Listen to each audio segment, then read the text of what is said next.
What if your favorite clean moisturizer wasn't organic, non-GMO, flourless, sugarless, or chemical-free, but instead alive? In the past few years, a new wave of beauty brands are promising to help your skin with food-grade ingredients. But without the toxic chemicals they claim to hate, these products are turning into petri dishes in your bathroom. Welcome back to Beauty Deconstructed, a series that explores the business and beauty industry through the lens of cosmetic chemistry.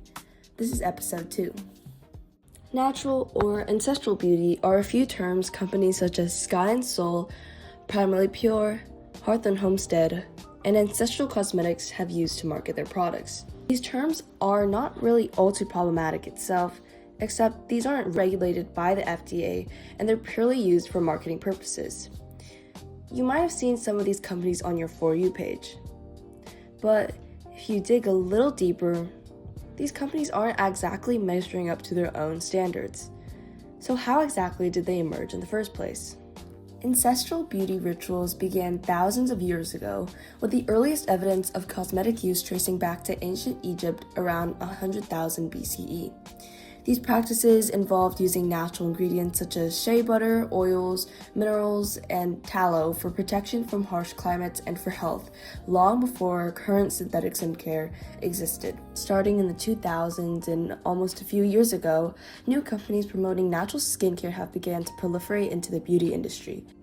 These companies attempt to reverse all the progress we've made in the cosmetic industry in order to return back to the ye olden days. But for them, what's worked in the past is bound to work in the present, right? And at first glance, this makes sense. And if you're even a little bit conscious about your health or skeptical about what beauty companies are putting into your products, this kind of rhetoric might appeal to you. Unfortunately, this falls under a framework known as the nature fallacy. Coined by G. Moore in 1903, it's a logic error claiming that if something is natural, it must be good. And if it's unnatural, it must be bad, which equates moral values, the ought, with natural properties, the is. And what's more, these companies are growing fast. The tallow balm industry is worth $280 million. Sky and Soul hit an estimated $7.3 million in revenue last year, and Primarily Pure's revenue was about the same at $7.2 million. Finally, the estimated growth rate sits at about 5.84%.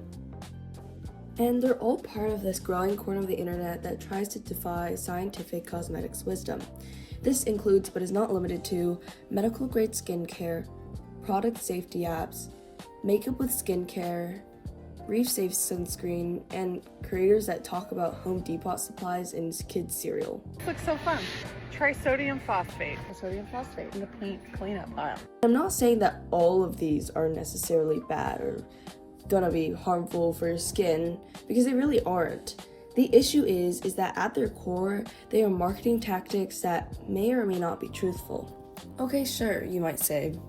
Besides marketing, what's so bad about natural beauty? Well, there are a host of problems that these companies are facing. First is the issue of preservatives. Let's take a closer look at Sky and Soul's mineral sunscreen and their ingredients list. We have confirmation that this product does have water in it. We need to make sure that we have the right preservation system to protect us, right, from bacteria, yeast, and mold. The preservative that they have in here is derived from fermented radishes. The thing about that preservative, though, is that it's not broad spectrum. Companies that supply it actually recommend that you combine it with other preservatives, and they don't in this formula. Cosmetic chemist Ava Perkins does a really deep dive into the Sky and Soul sunscreen and all of its problems regarding whether or not it's actually a mineral sunscreen or not in the rest of this video, which I've linked below. Sky and Soul is one of the many companies that I mentioned earlier, so let's look at some of the others' ingredients list. Here is the ingredients list for Ancestral Cosmetics Tallow Body Cream. I don't see a single preservative, not even an attempt at including a natural preservative that Sky and Soul did, but at least they included the NC version of their ingredients because most companies don't even bother to do that. Next is Primarily Pure. This is the ingredients list for their Latte Lip Oil. No preservatives again, and also no NC ingredients list. And while this formulation doesn't technically have water, and neither did the Ancestral Cosmetics ones, the issue with this specific lip oil is that every time you apply the lip oil onto your lips, it's picking up dirt, saliva, and nasty germs that stays on the applicator. And without preservatives, this becomes a real issue. Something similar also happened with the Kosas lip oil, although that was with the issue of rancidity. My lip oils are now just tasting like cooking oil. Then your lip oil has gone rancid. The oil rancidity clock starts ticking as soon as that oil hits air. And there's a lot of air involved in production, as well as just harvesting the oil from the source. Now, there are certain antioxidants that can slow this down, like BHT, but clean beauty brands don't seem to like that one. Next, let's talk a little bit more about tallow. To preface, I want to clarify that tallow isn't itself a bad ingredient. In fact, it is as moisturizing and nutrient-packed as the companies might claim they are because they have vitamins A, C, and K. And if you found that beef tallow works really well for you, then there's no problem with that. The problem, again, is with how it's being marketed. Most of these companies claim that tallow has a quote-unquote natural preservative system. Because tallow is a fat-based product, which means it has no water, it doesn't necessarily support microbial growth, meaning it does not need preservatives to prevent mold or bacterial contamination. While this statement is technically accurate in a lab, the problem isn't with the tallow itself, but with the consumer. For a tallow-based product to truly be viable, it needs to be stored in a cool, dark place, virtually untouched in order to last for maybe 12 to 18 months. However, every consumer is different, but generally, most people store their tallow balm in the bathroom and don't bother to acknowledge the need to store it properly. Every time you shower, however, humidity creates condensation inside this jar. This tiny layer of water sitting on top of the fat is enough to start a mold colony.